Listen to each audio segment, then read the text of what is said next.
ప్రస్తుతం విశాఖపట్నంలో వైసీపీ నేత బొత్స సత్యనారాయణ మాట్లాడుతున్నారు. లైవ్ చూద్దాం. ఏ ఒకటి కూడా లేకుండా ఒకరికా దగ్గరగా అందరూ ఓపెన్ చేసుకోవాలి అంతే.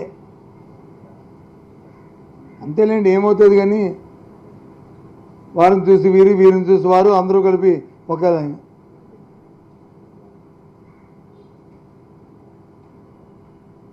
కొన్ని అడ్మినిస్ట్రేషన్లో చూసుకుందామంటే, రాష్ట్ర తాలూకు పరిపాలన విధానం చూద్దామంటే వర్షాలు వస్తే ఆ ప్రకృతి వైపరీత్యానికి ఏం చేయాలో ముందు చూపు చర్యలు ఉండవు. ఫోర్కాస్ట్ వచ్చినా సరే ఎండలు ఎక్కువైతే ఎండ తిరుపతికి వచ్చి ఏ విధంగా ఆ ప్రజలకు వచ్చి దాహార్తిని తెచ్చాలో దానికి ఒక ప్రణాళిక ఉండదు.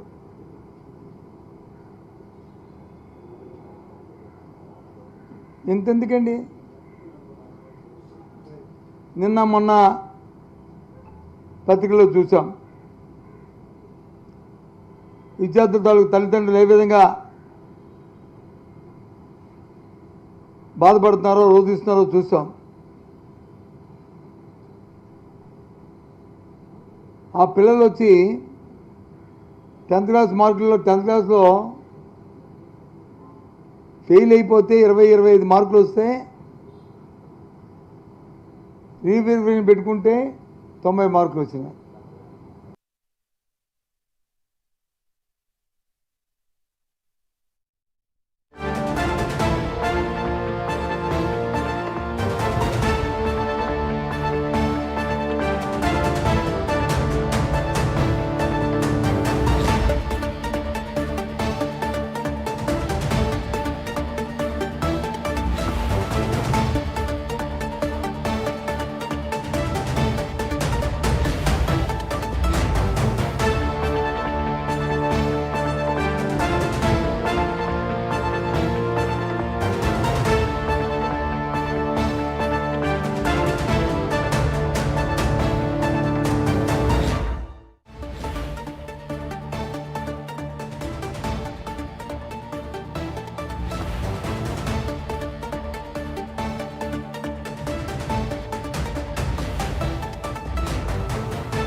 పేపర్లో వచ్చి కరెక్షన్ జరిపించుకుంటే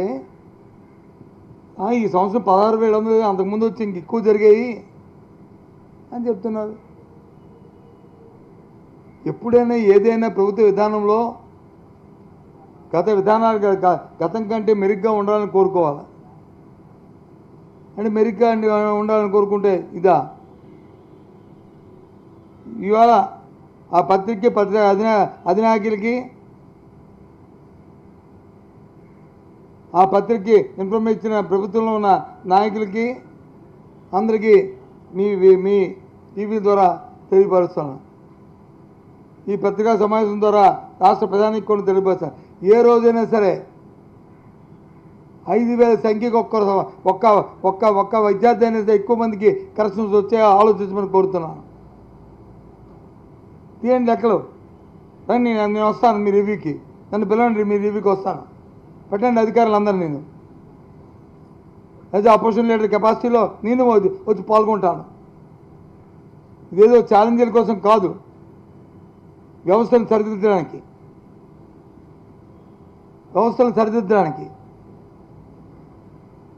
నేను వస్తానని చెప్తుంది.